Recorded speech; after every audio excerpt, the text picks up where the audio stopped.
morning, guys. Welcome back to Homestead Hopes. I know you haven't seen us for a while, but we are back at it again doing our garden for 2026. We've decided to plant a little earlier this year.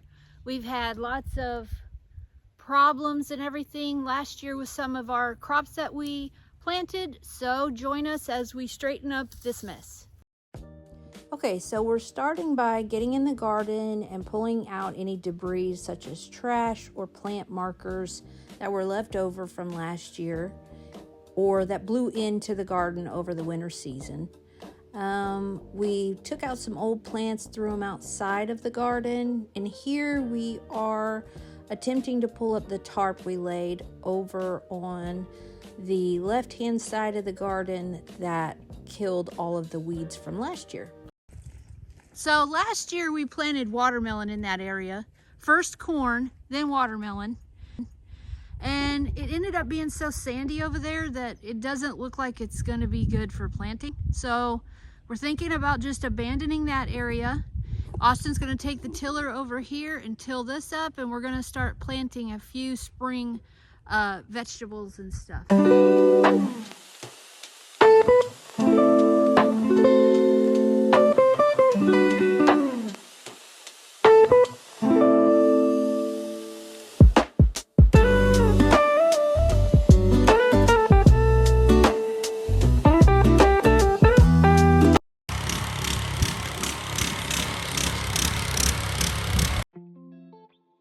Okay, so we decided to move over to the left-hand side of the garden and go ahead and till up that area as well.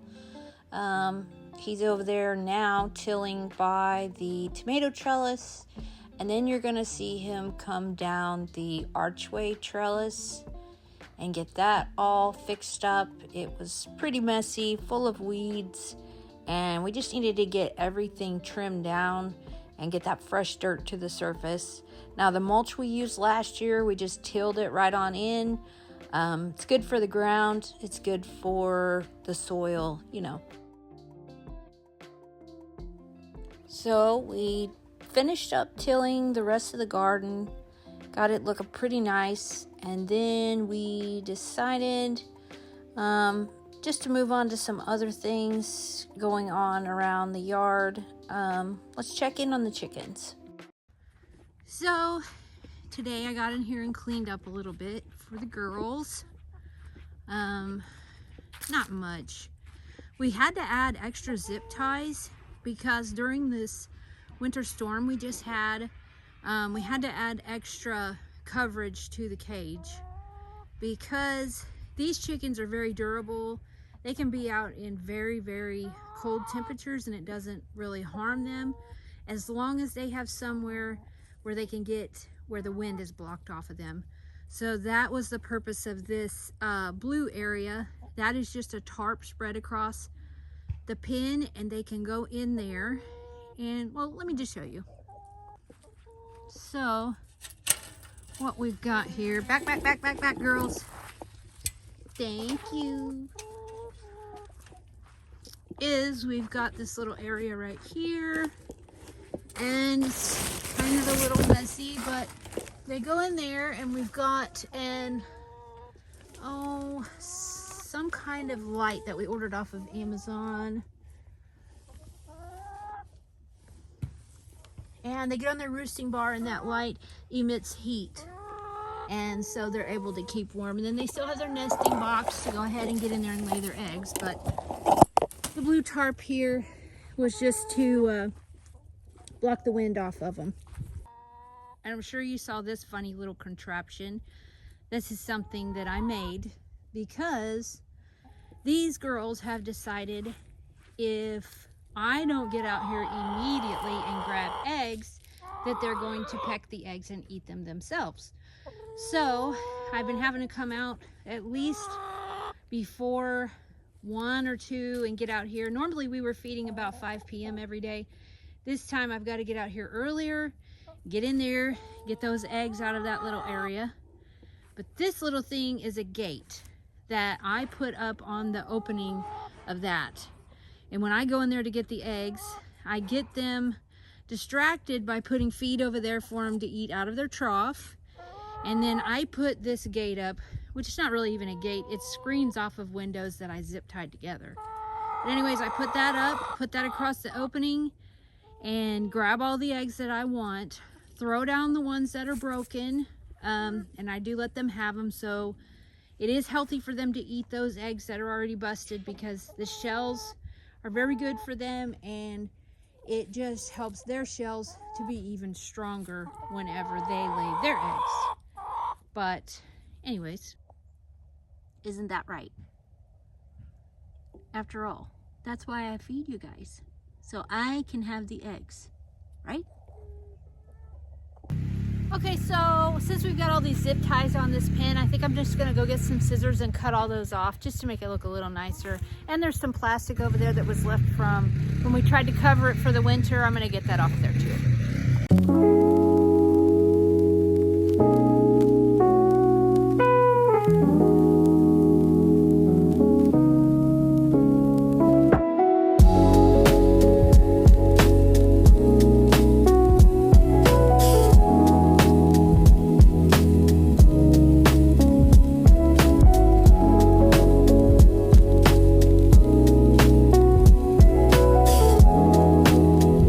I got all the little ones cut off, and I had to go get some dikes to cut these bigger ones. You saw I was struggling trying to get those off, but everything's cleaned up, looks a lot better, and that's that project done for today. All right, guys, so it's time to do a little bit of planting. We're going to start some plants out here today. I've got these little containers I saved from last year when I bought plants at grocery stores or nurseries. Ooh, that's a big spider. Anyways, I have all these, so I'm going to use them. I love to recycle stuff as far as reusing things over and over again and trying to keep from buying stuff just to save money. But anyways, I have some broccoli seed that I got on clearance last year at Sutherland's.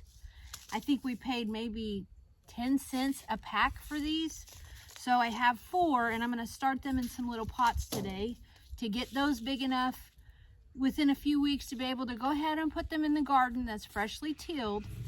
And they should be able to get big enough to pick before the summer heat comes on, because as you know, when the summertime heat gets here, it will cause those plants to bolt.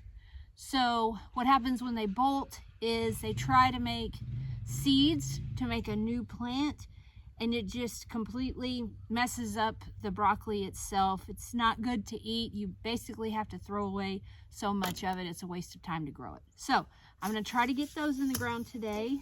I'm sorry, in the pots today, not in the ground. And then I've got some cabbage seeds. I've never had really good luck with cabbage, but I love cabbage. So I'm going to try to do the same thing with that. And then I definitely want to get some onions started, because you can buy onion slips right now. We did buy onion slips last year, which onion slips are just little small onions that are about this big, and they have bulbs. When you put those in the ground, I thought last year when we put them in the ground that they were going to produce big onions. We didn't get any onions even worth eating. They were just small. They reminded you of just the small pearl onions. They were nothing like what I thought they would be. So I'm going to start some myself. Once these grow up so high out of the container they're in, I'm going to trim the tops down, which would be basically chives. You can eat those. And then when I'm ready to put them in the ground, I'll go through all of that process, and I'll probably make another video to show you how I'm going to do that. But for now, we're going to start some seedlings in these pots. And then my last thing is another variety of cabbage. So let's go ahead and start potting these plants. Here's something else we picked up out at Sutherland's. They have their brand of potting soil. It's actually Timberline potting soil, and it's very, very inexpensive. These bags were only about $3.82 each, so that's very cheap. So that's what we're going to put in our pots for our little starts. Okay, so we're going to start with this bag of potting soil. Got some scissors here. I'm going to cut this open. So I'm going to do quite a few onion plants because I want to have a lot of onions this year to put away. Like I said, last year our onions didn't do good at all. Matter of fact, they're on the porch, still in a planter, and I thought they were going to be rotten, and they're actually growing leaves out of them. So I may replant them, who knows. Okay, so first we're going to do our Patterson onions. And I'm going to do quite a few of those. So let's just take these 3. And these are great because they've got the holes already in the bottom, so they'll have well drainage. And they would be perfect if you want to, some people will have like a container that they fill with water and just set these down in there. So then you're watering the plants from the bottom up rather than pouring water on top of them each and every day. I might do that, I don't know, but let's go ahead and start by crumbling up this soil. It's really wet, so that's good, but we want to get it as fine as we can and pull out anything like sticks or something that are stuck in it. At least that's what I want to do. So we'll get those filled up.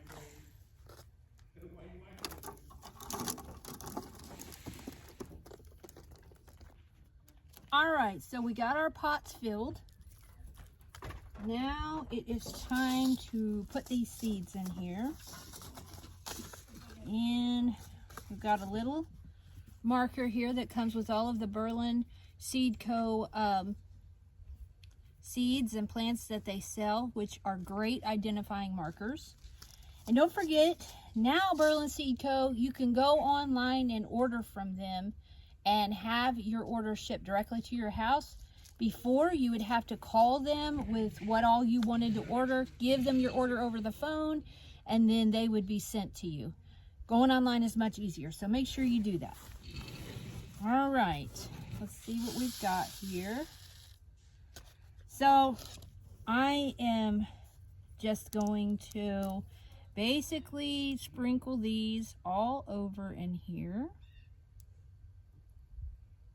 and get each pot as full as I can.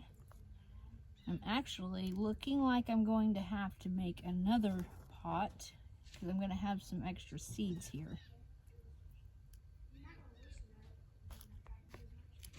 Alright, I've got all the seeds in there that I want. And I'm going to press them down gently because you want them to be able to get airflow through them and water into them.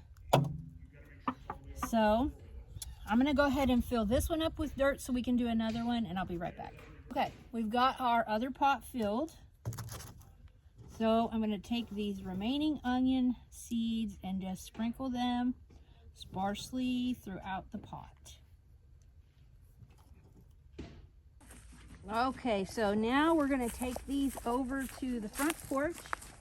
That's where we get lots and lots of sun most days. And we're going to set them up here on this shelf that Austin built. It's actually a bar, but anyways, we're going to set them up there so that they can go ahead and start their germinating process.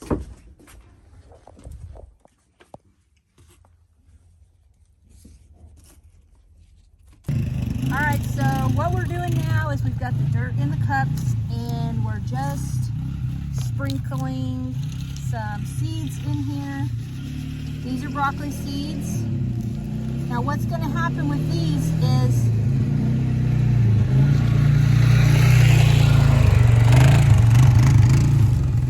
once they germinate, we will pick the strongest ones out, which is called thinning. And we'll thin them out and we'll only plant the plants that seem to be doing the best. Okay guys, our last thing is cabbage. So let me get these cabbage seeds down in these containers. We'll go put them with the onions and the broccoli that we just did and move on to something else. Right, so We got our plants up there. They are ready to go for germination now. What I will do is, if there's going to be a day when it starts to get cold or we're gonna maybe get a frosty morning, I will just cover those with some sort of plastic or something to keep them from getting frost bite or freeze on them. So if I were to grow those in the house, what I would have to do is harden them off, meaning when they sprouted and they were beginning to grow, each day I would have to bring them out and give them only a small amount of sunlight every day, and every 2 or 3 days increase that amount of sunlight. If you left them out all day, they would burn up and they would just be ruined. This way, they're already hardened off because this is the environment that they're growing in already. So it's not a big shock to their system. See what I'm saying? Okay, so this is the ground we were thinking of abandoning this year, but on second thought, I'm thinking I'm going to plant my potatoes over here. And here's why. I don't like all of this dirt over here because it's really sandy. When the sun's shining, it's like really sparkly and everything. And you can see it's just not the best dirt. However, we've had it covered for the winter and hopefully killed all the weeds. Now we do have to burn that stump. We've got to do something with it because it's just in the way. Anyways, potatoes will grow well in this type of dirt. So we're going to try them. I mean, what do we have to lose? We can just try it and see how it goes. So now I'm going to walk out and show you what our potatoes look like from last year, because that's what I'm going to use to plant potatoes this year. Okay, so these are our potatoes from last year. We kept them in our storm shelter, and as you can see, they are already growing in here. So these guys are ready to go. I can put these in the ground already and get a good jump on the potatoes this year. And that's what I'm gonna do. We weren't able to eat these. We stored them incorrectly, but we're just learning. We didn't know. We did our best. Now we know what to do. We'll hopefully do better this year, but yeah, that's what we're gonna do with last year's potatoes. All right, so let's go on over here and grab our coffee and go check in on the kids and see what they're up to in the shop.